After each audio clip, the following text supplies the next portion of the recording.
When you think back on this MLG Columbus major, was there any like magical thing surrounding it? Like, did you have some sort of weird sense like it might go well for us, or like see the bracket, like maybe we can win? Was there any moment when you were actually thinking like maybe we're going to be the number one team, we can win this tournament? No. No. When we went to MLG Columbus, we didn't expect to win, even though we were really close and beating Navi and beating good teams. We were not as confident to say that we would win that major. Uh, but we knew that we were strong. We knew that we had a good chance. But when it comes to major, I don't know. Like, I remember I had a lot of pressure, like because it was a major, it was a first major, and then people put a lot of pressure on me. And okay, that's a major now. That's when you gotta prove yourself. And I remember playing that tournament with a lot of pressure, and I did great actually, even in terms of stats and stuff like that. Uh, but winning, I think we never thought that we would win the tournament until we actually won that.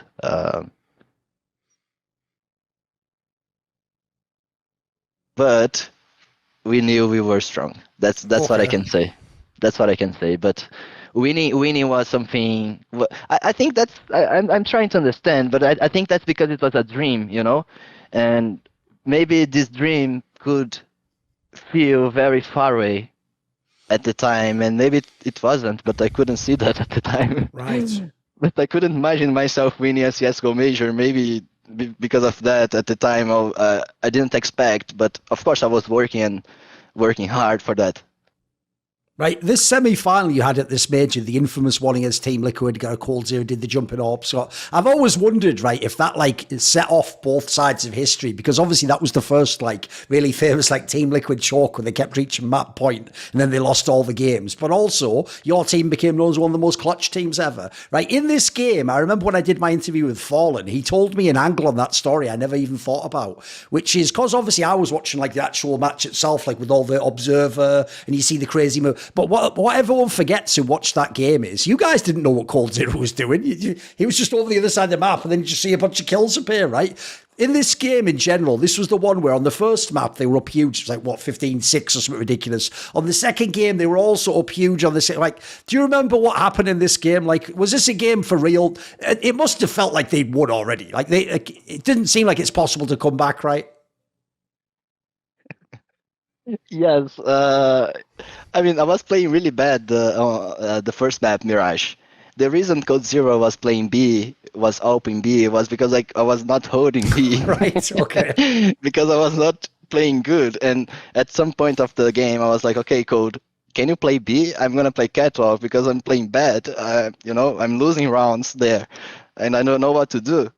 And he was okay. I'm gonna AWP B because he was a secondary AWPer at the time, and I wasn't, and it was a good solution. Like when you don't know what to do, you just AWP.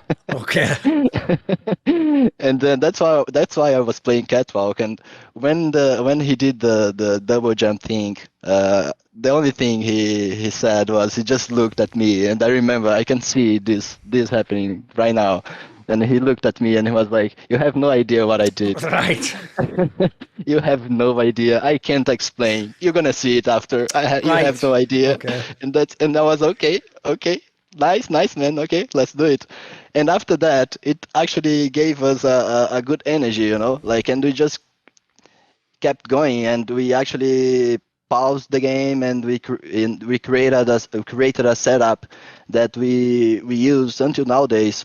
We call anti-liquid, where we play really strong on B, but we are also playing strong catwalk, helping the connector guy with two guys catwalk and one guy B. I mean, we call that anti-liquid because we created like in the middle of the game, Right. and that's how we dealt with what they were doing at the time. Because our city sides, we played heavily. My team really trust me, like, because they really like to leave me alone, like in my bomb site. So most of the times I would be by myself, like be on train, I would be by myself, like be on Mirage, I would be by myself. And what Liquid was doing, they were they were taking mid and they were faking some splits, and they would explode B because they had an analysis, and I knew that because when I joined them, they told me. Oh, right. They analyzed they analyzed the game, and they were like, okay, Taco is always alone B, so you're gonna explore that. And then mid game we created this anti-liquid setup, and we came up with this idea, and that's actually why as well Code Zero was playing B, and on cash it was way more difficult than Mirage. Mirage was not an insane comeback, even though it was insane, but it was not, oh my god. It was City side, Mirage, 15-11, sure. That's 9, I guess. That's not, insane. Okay. That could happen, but 15-6. That's pretty wild. Then that's crazy. And one of the things that I remember, what made us play better and with more confidence was the fact that at some point they started to run, like they were just running on the map. And I remember us communicating, like, we're not going to lose to that. Like, what the fuck they are doing? Like, guys, okay, we're going to come back.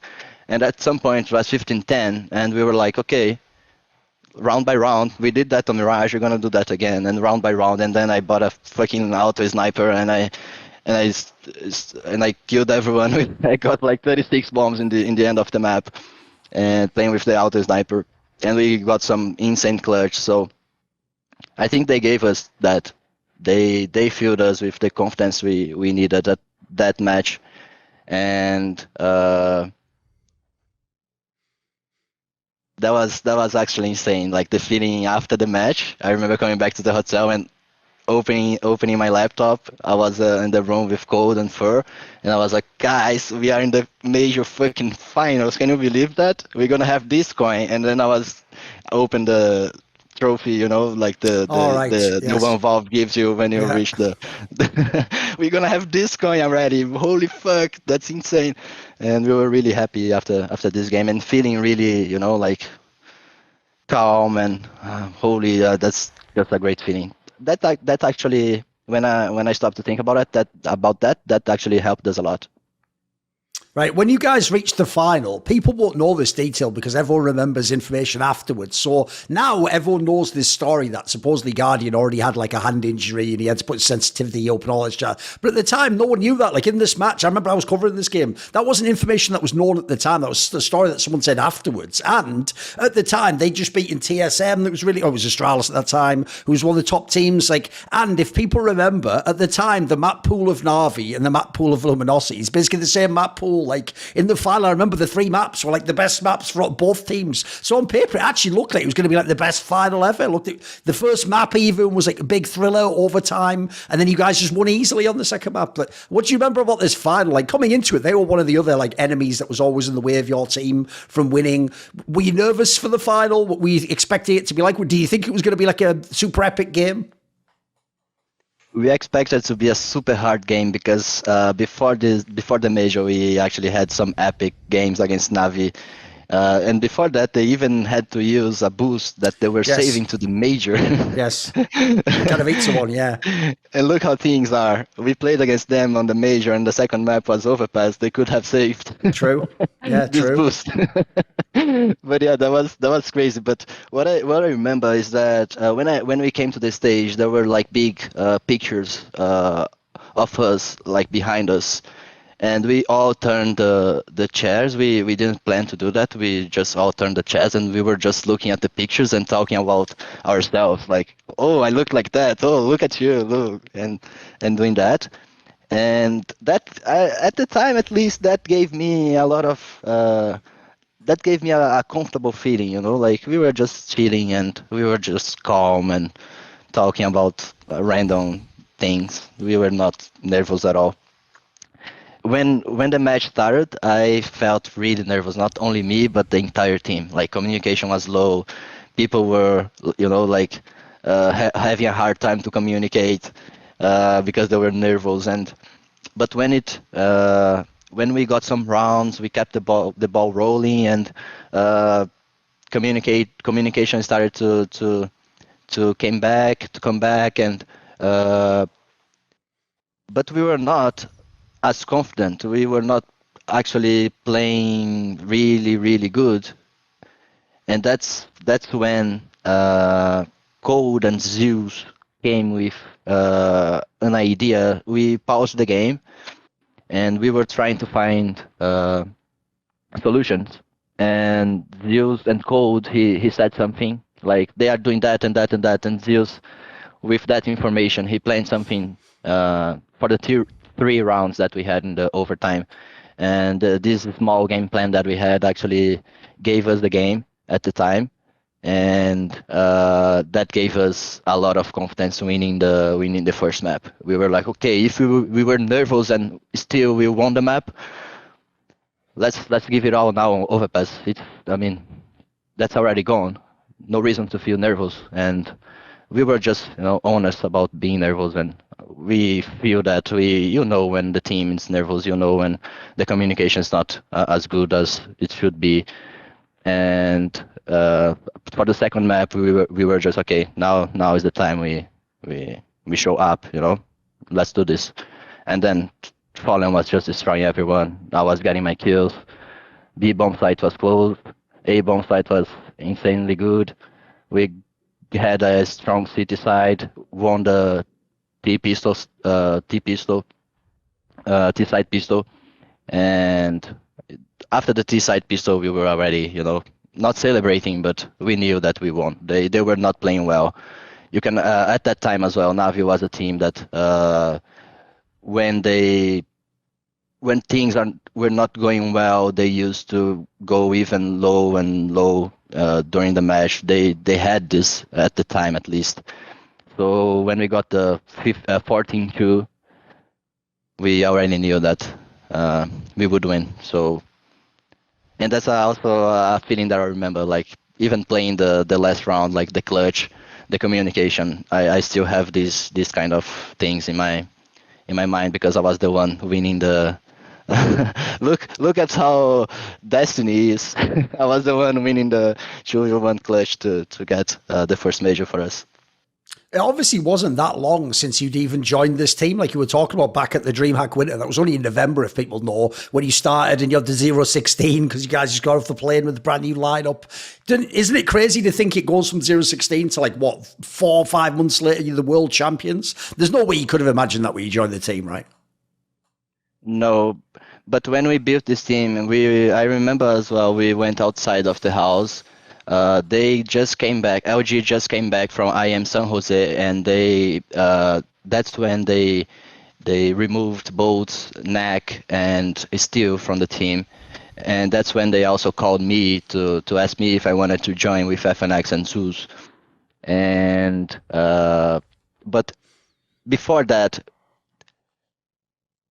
actually after this call, when they came to California, we went outside of the house, and the talk was literally, we are building this team to be top 4 in the world. We think we can do that. We have the best Brazilian players we could ask for. We believe everyone that is. We have the best coach. We have the best in-game leader in Brazil. We have the best Alper in Brazil. We have the best entry fragger. We have the best guy who's gonna solo bomb for us and is gonna be the best one that does that in Brazil. We have Fur, who is just insane. We have Code Zero, which is a star. Okay, we have what it takes. Let's do it now. Let's get to work. And that's the first call.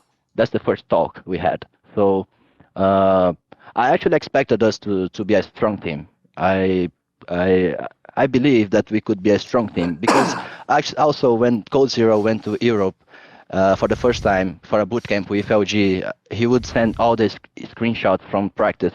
He would send me all the screenshots after the day. We would just join TeamSpeak and, hey man, how is it? How was it playing against VP, and how was it playing against Pasha? And I mean, these guys, and he would, it's not that hard. It's not as hard as we thought it would be. I'm doing great. And he would send me the screenshots and getting a lot of kills. And that's when I also even teams in Europe started saying like, who is this guy? Like, who is Code Zero? And he was playing super well. So I could say that I didn't expect us to become as good as we became in a short period of time, but I can say that I truly believed that we could become super good as a team, because I think we, at the time as well, I always thought that we had all the pieces needed to be super good. See more cool, funny, interesting clips based on topics from my content? Well, subscribe to this channel then, or, you know, be a pleb and don't.